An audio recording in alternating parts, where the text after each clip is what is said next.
So I've witnessed in some organizations either a rejection of trying to take on these tougher soft issues, or certainly for some teams or some leaders to feel that this soft, warm, and fuzzy stuff isn't something they really want to address in a business context.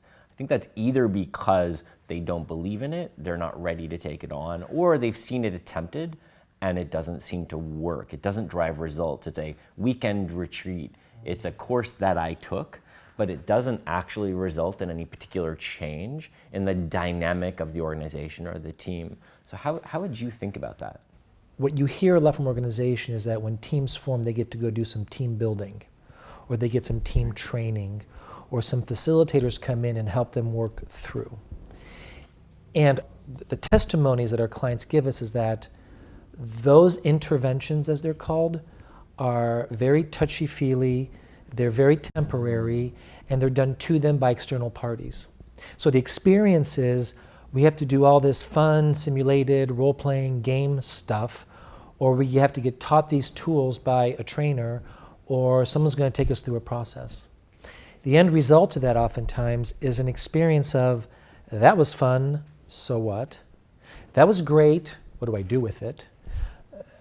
I think we need to call them back again to help us because we don't know how to do it on our own.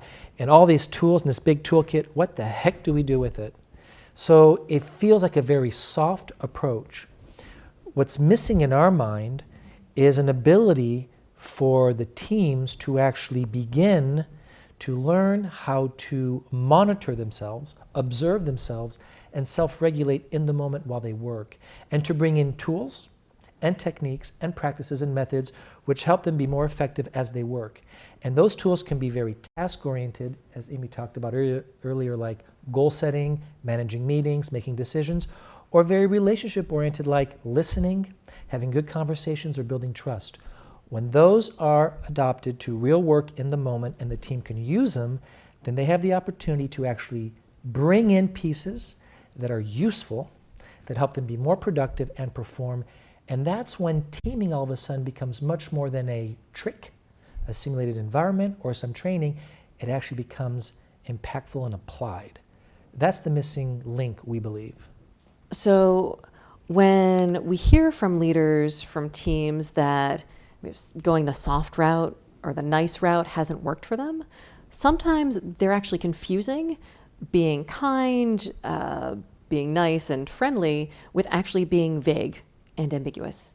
And actually one of the biggest sources of stress and frustration in the workplace is ambiguity. So it actually matters a great deal to people to know what's expected of them, to know what their goals are. There was a really interesting study that was done of a lot of different tech companies, and they asked people, what's the greatest source of stress in your work? And they looked at commute, is it a bad manager, is it a hostile colleague? The number one answer by far was unclear goals. Mm-hmm.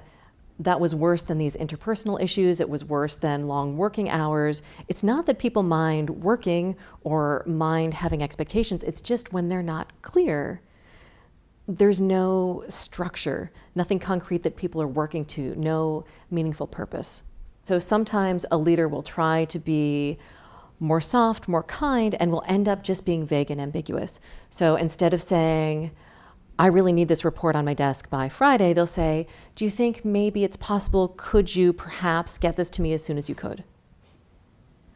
And so the person doesn't get a clear request, and then eventually there's going to be stress in the system because they're not delivering. They don't know what they're supposed to deliver and how, and this can become a norm. And finally the person gets frustrated and they said, well, I tried to be nice, I tried to be open, and it didn't work for me. When actually, all they needed to be was clear. And there is a kindness in that straightforward, honest, clear request. People are very often asked, would you like the truth, even if it's unpleasant to hear? And most people actually say yes.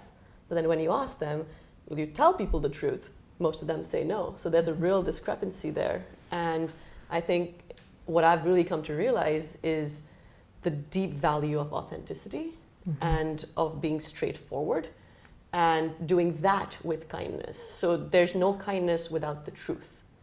There's no sense of being warm without actually having a very clear direction and a goal. So in most things, it's a balance, and going either one or the other will lead to unproductive outcomes. So I think the biggest gift a leader can give their teams is a safe environment, but also a lot of clarity, a lot of feedback, and a lot of honest opinion, which can help people grow.